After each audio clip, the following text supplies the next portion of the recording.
Hyvää huomenta kaikille ja tervetuloa ATR-Softin ensimmäiseen tekoälyvebinaariin. Meidän aiheena tänään on Microsoft 365 Copilotin kyvykkyydet. Mun nimeni on Juhani Siro. Mä vastaan ATR-Softilla uusasiakasmyynnistä ja mä juonnan tämän webinaarin. Ja mun kanssani täällä tänään on meidän sovelluskehittäjä Aleksi Suuripää. Moi. Aleksi tulee kertomaan, että mihin Microsoft Copilot 365 taipuu ja mihin se ei taivu. Ja sen lisäksi on Teemu Tasanto, meidän toimitusjohtaja. Hei kaikille. Teemu tulee kertomaan siitä, että miten voidaan lähestyä yhdellä tavalla näitä tekoälyasioita organisaatiossa. Tekoäly ei voi luoda ilman dataa. Ja se datamäärä, se kasvaa koko ajan sellaista tahtia, että se on tosi vaikea ymmärtää, mikälainen kasvu siinä on käynnissä. Jos me peruutetaan tästä hetkestä semmoinen 10 vuotta taaksepäin vuoteen 2014, niin silloin maailmassa luotiin, kopioitiin ja käytettiin globaalisti dataa sellainen määrä kuin 12,5 zettabyttiä. Yksi zettabitti tarkoittaa kvadriljoona gigaa, eli se on ihan valtava määrä. Mutta nyt jos me katsotaan sitä samaa tai vastaavaa lukua tänä vuonna 2024, niin Statistan mukaan se luku on 147, eli se on yli 10-kertaistunut tästä viimeisen 10 vuoden aikana. Ja samanaikaisesti tehokkuus kasvaa koko ajan koneissa. Kaikille on varmaan tuttu se lainalaisuus, että joka 1,5 vuoden välein laskentateho tuplaantuu. Mutta Stanford University pitää tämmöistä AI-indeksiä vähän pidemmän ajan yli. Ja siinä jos verrataan vuoteen 2003 tätä nykyhetkeä, niin tehokkuus on 5600 kertaistunut. Ja mitä tämä käytännössä tarkoittaa, niin se tarkoittaa sitä, että jos aikaisemmin jonkun tekoälymallin kouluttamiseen meni tunteja tai jopa päiviä, niin nykyään ne tekoälymallit saadaan koulutettua sekunneissa. Ja samalla se tarkoittaa sitä, että nyt näitä uusia tekoälysovelluksia tulee vähän niin kuin sieniä sateella. Ja yksi tällainen sovellus tietysti, mikä kehittyy koko ajan valtavaa tahtia, on tämä Microsoft Copilot. Ja seuraavaksi me päästäänkin nyt sitten Aleksi kertomaan siitä, että mihin se tällä hetkellä pystyy. Ja jos teille tulee mieleen jotain kysymyksiä nyt liittyen näihin esityksiin, mitä seuraavaksi kuulette, niin siinä oikealla on sellainen puhekupla, minkä sisällä on kysymysmerkki, niin siitä voitte laittaa kysymyksiä. Jätetään tänne loppuun sitten hiukan aikaa siihen, että vastaillaan niihin kysymyksiin. Ole hyvä, Aleksi. Kiitos ja tervetuloa vielä munkin puolesta. Tänään siis aiheena Microsoftin 365 Copilot, mikä on Microsoft Office-sovellusten tukena oleva tekoälyavustaja. Mä kehittäjänä kerron vähän, että mihin kaikkeen se pystyy, missä tulee sitten ne rajat vastaan. Tähän esitykseen on laittu myös pari semmoista valkoista diaa ja valkoisella taustalla, niin ne on tehty pelkästään Copilotilla, eli näette vähän esimerkkiä, mitä esimerkiksi se pystyy generoimaan. Eli kun esityksen sisältö oli jo lähes valmis, niin sitten mä pyysin Copilottia tekemään intron tälle esitykselle. Tuli tällainen. Eli tervetuloa. Esitys käsittelee Microsoft 365 Copilotia. Esityksen tarkoitus selittää Copilotin ominaisuuksia ja käyttötapoja ja opit, kuinka Copilot voi auttaa sinua työskentelemään tehokkaammin. Tämä on oikein toimiva pohja esitykselle ja designi tuli myös ihan automaattisesti, eli helposti pääsee liikkeelle. Ainakin voisit muokata sitten vähän omien mieltymysten mukaan. Hyvän pohjan tämä tekee. Elikkä mitkä sitten on nämä Microsoft 365 Copilotin käyttökohteet? Eli on itsessään se Copilotti, ja sen lisäksi se Copilot on upotettu sitten noihin Office-sovelluksiin, eli Wordiin, Exceliin, PowerPointiin, Teamsiin, myös Outlookiin.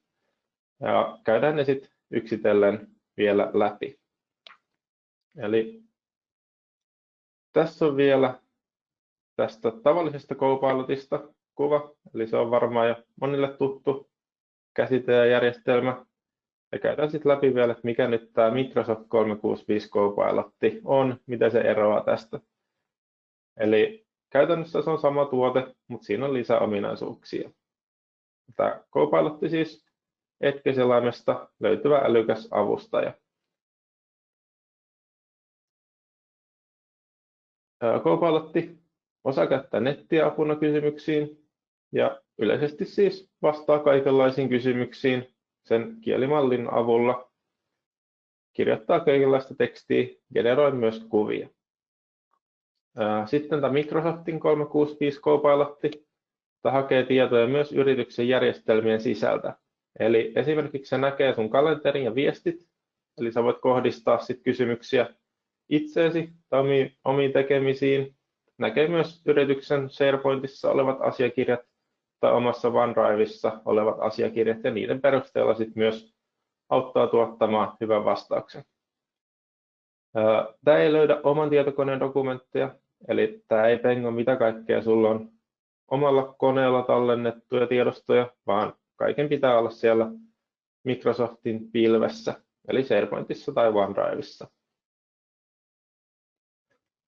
Sitten käydään vähän läpi, että miten se sitten noissa sovelluksissa toimii. Eli ensimmäisenä Word. Wordissä voi luoda uusia dokumentteja kehotteen pohjalta, tai sitten voi täydentää olemassa olevaa dokumenttia.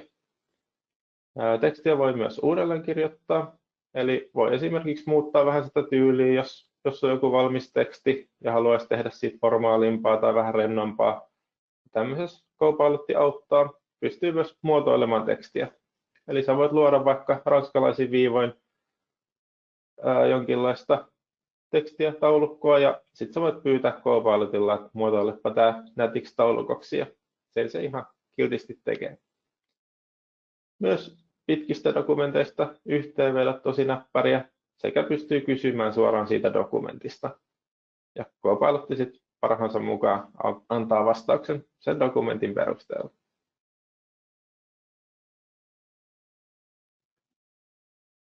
Sitten Excel.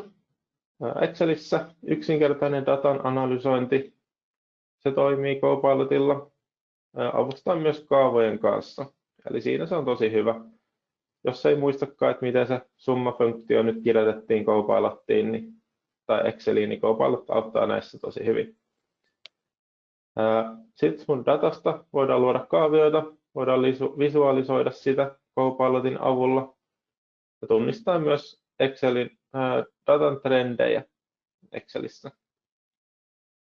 Toimii aika isoissa Excel-taulukoissa, eli 2 miljoonaa solua on se rajoitus, mutta sitten tietty rupeaa kestämään vähän kauemmin. Eli yli puoli minuuttia se voi jo ruveta raksuttamaan ennen kuin antaa mitään vastausta. Silti tietty tämä voi olla nopeampaa kuin että itse rupeat selailemaan niitä miljoonaa riviä, mitä se Excel-taulukko sisältääkään. Sitten huono ongelma tai huono ominaisuus tällä hetkellä, että toimii vain taulukkomuotoisella datalla. Eli se pitää olla formatoitu taulukkomuotoon. Tästä esimerkki me suunniteltiin yhteen sovellukseen testausta.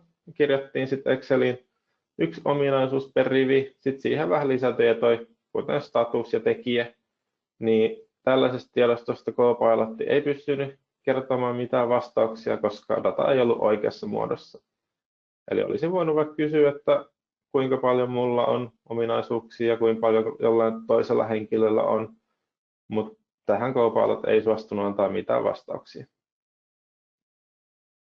Myöskään ihan aina tämä Copilotin tuottama sisältö ei ole ihan tarkkaa, voi olla vähän epäsopimatonta. Eli omissa testeissä esimerkiksi yhteenlasku ei ihan aina ollut oikein, joten tulee tarkistaa aina kaikki tiedot, mitä tämä Copilot tuottaa. Omassa esimerkissä oli luotu kuvitteellinen budjetti, ja sitten kun kysyin heinäkuun budjettia, niin se haki tietoa sit tietyistä soluista, mutta ihan joka kerta se ei ollut täysin oikein.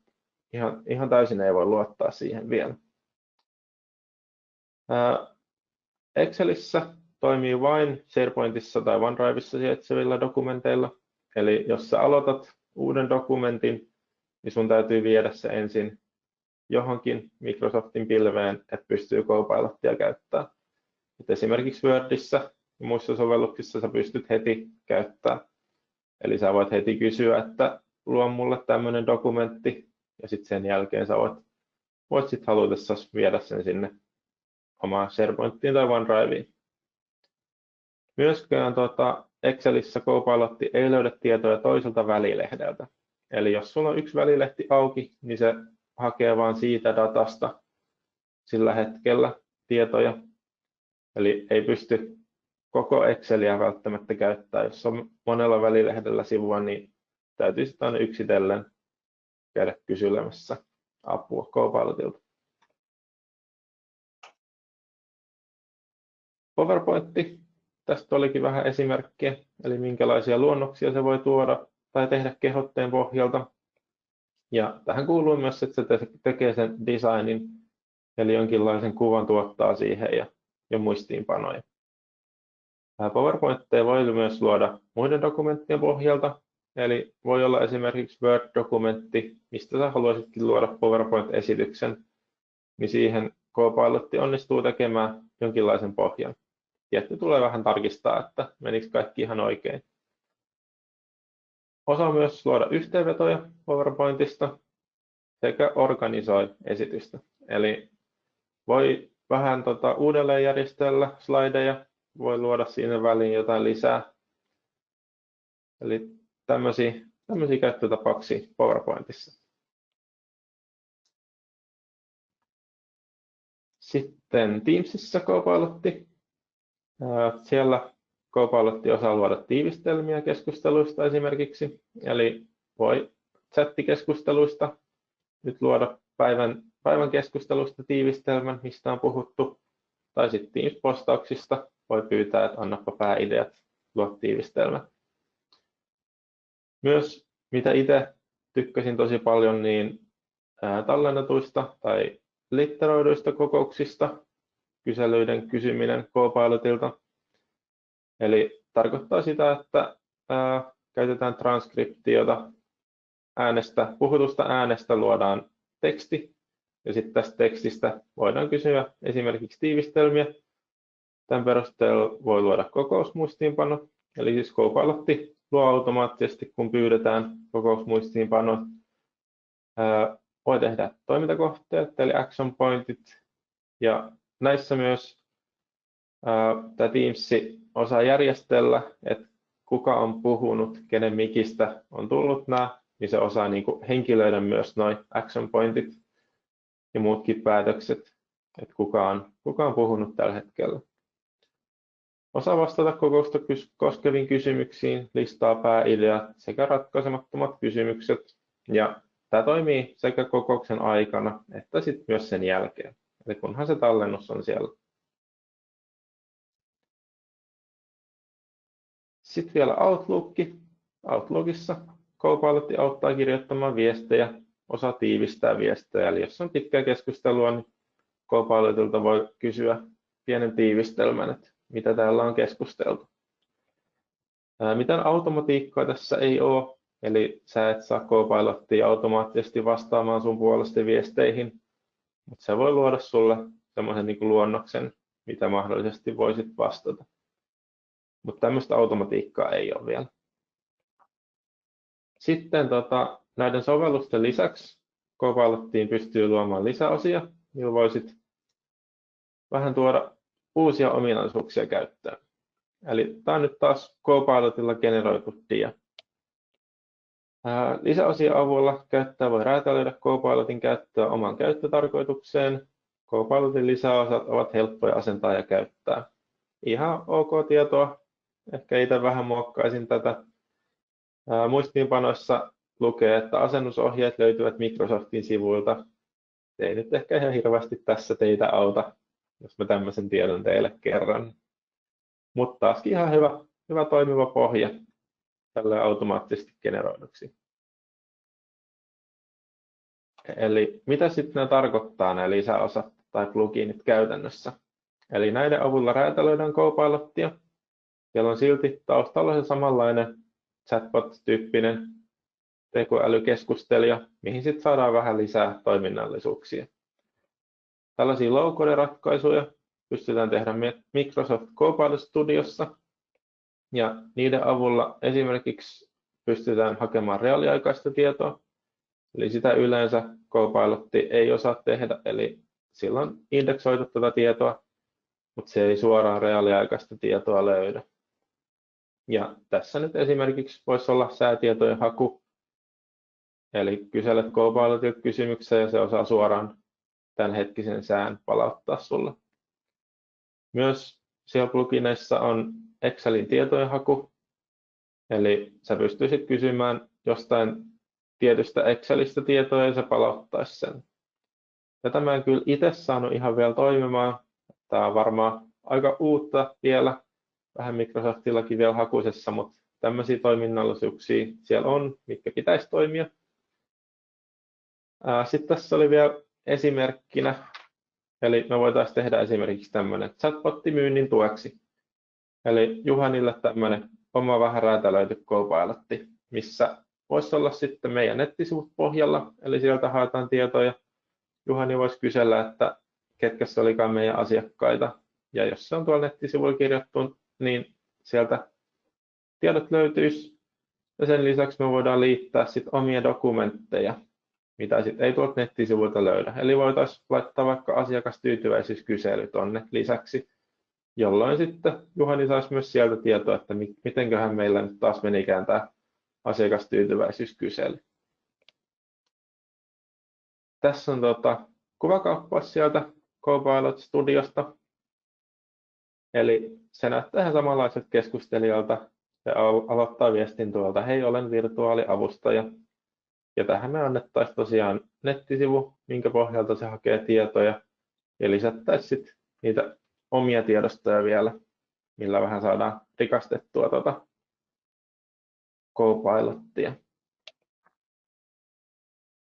Tässä on esimerkki siitä low-codesta, eli esimerkiksi keskusteluun voidaan määritellä erilaisia aloituksia, tervehdyksiä ja sitten erilaisia skenaarioita, jotka käynnistyy sitten määritellyistä triggereistä. Näitä esimerkiksi keskustelualoitus ja päätös, tervehtiminen, virhetilanteet.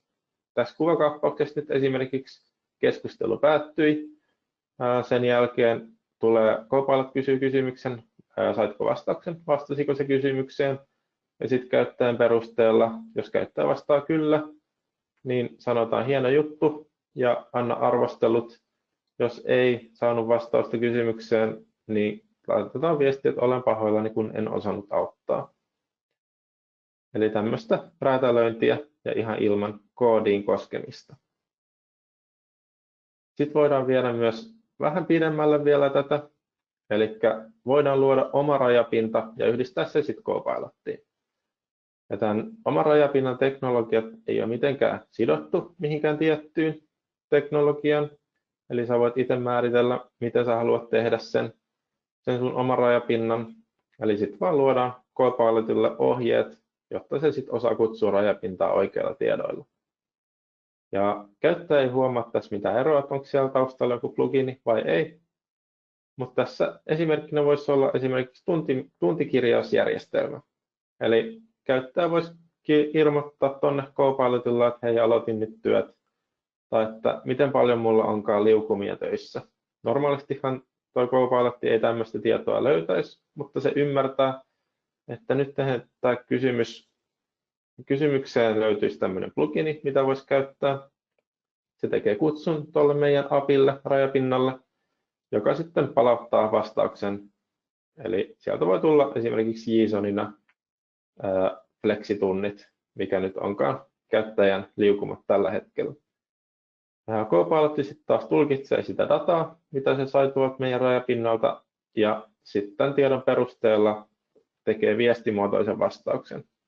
Eli käyttäjä ei huomaa mitään eroa, että mitä kautta sieltä nyt on tullut se viesti. Että onko se tullut pluginin kautta vai onko se tullut ihan suoraan vaan Copilotista.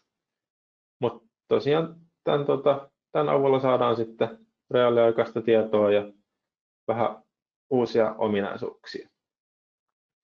Mä vastailen vielä webinaarin lopussa mahdollisiin kysymyksiin, mutta seuraavaksi olisi sitten Teemun vuoro kertoa muista mahdollisuuksista, miten tekoäly voi käyttää yrityksen apuna. Kiitoksia oikein paljon Aleksille.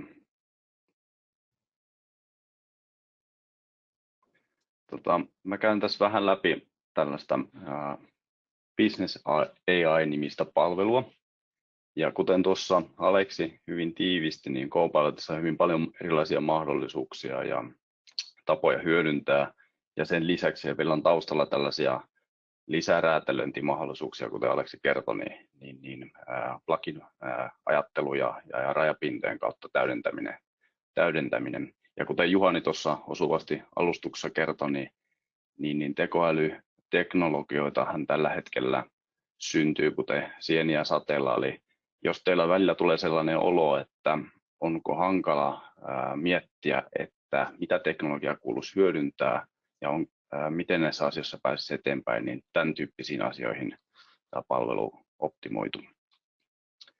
Ja taustoja hiukan, kun huomataan, että olisi sellainen tarve, eli että haetaan liiketoimintaan tehokkuutta tai halutaan luoda uutta liiketoimintaa, ja tämä teknologia kehittyminen tässä tulee ongelmaksi, eli ei ole ihan varma ja pysy kärryllä siitä, että millä tavalla niitä tarpeita sitten kannattaisi niin kuin ratkaista ja mitä välineitä käyttää ja mihin tekoäly liittyvään tarpeeseen kannattaa investoida ja mihin ei. Niin näitä ongelmia ja tarpeita ratkomaan tämä meidän palvelu on kehitetty. Ja mä tässä tiivistetysti kerron, että miten se käytännössä toimii, mutta kun teille tulee lisäkysymyksiä, niin laittakaa tuonne chattiin tai sitten ottakaa meihin yhteyttä, niin käydään sitten tarkemmin tätä palvelua läpi. Mutta tosiaankin tiivistetysti. Tämä lähtee siitä, että meillä on tällainen sähköinen palvelualusta käytössä, minkä kautta kaikki nämä tarpeet ja ideat ja asiat hallitaan.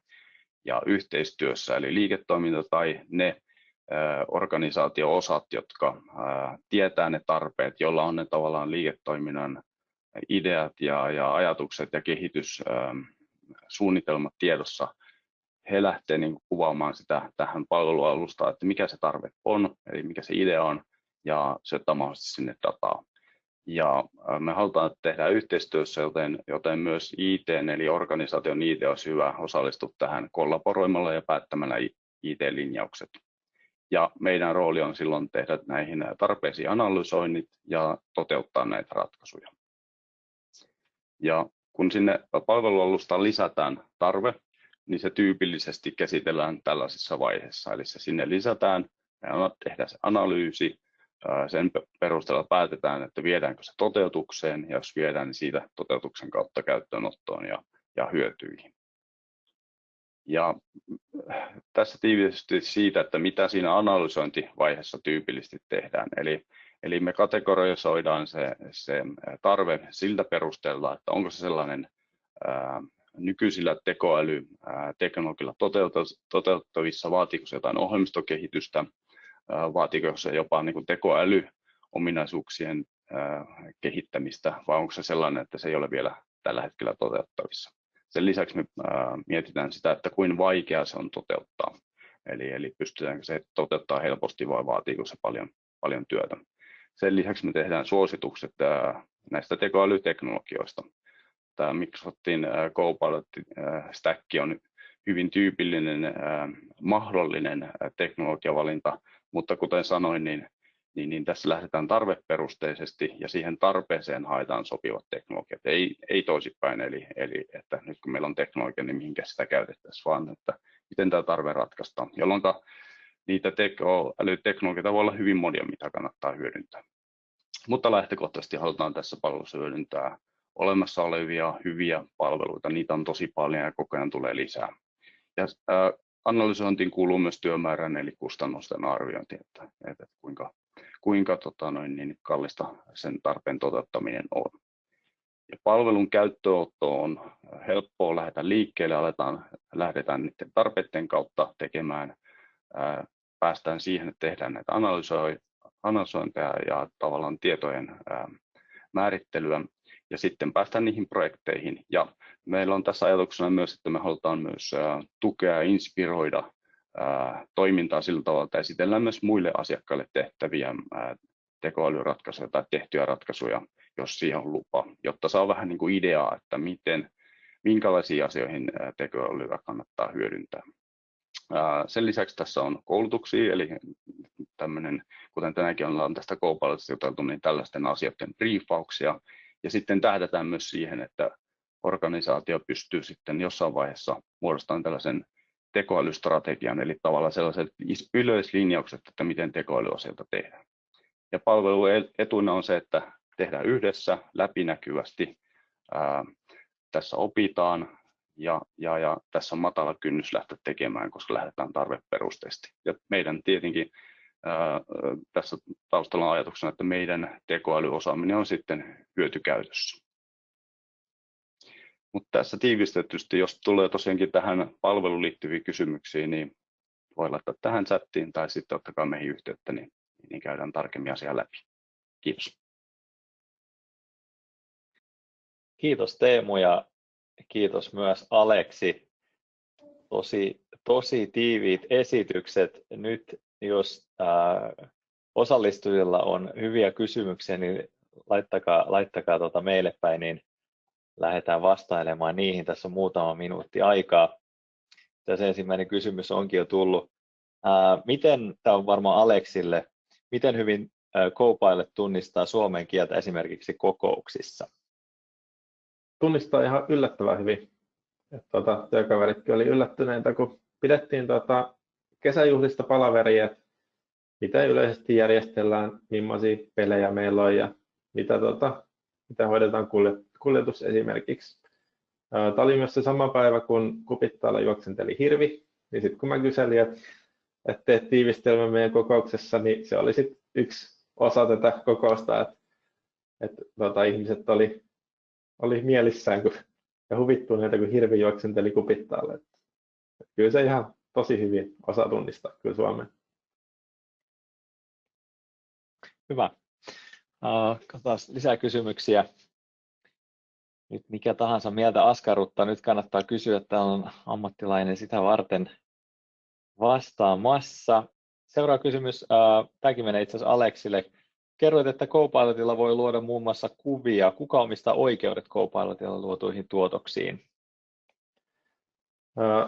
Tässä tosiaan sä omistat oikeudet ja Microsoft ottaa sen vastuun, että siinä ei pitäisi olla mitään niin kuin copyright-ongelmia.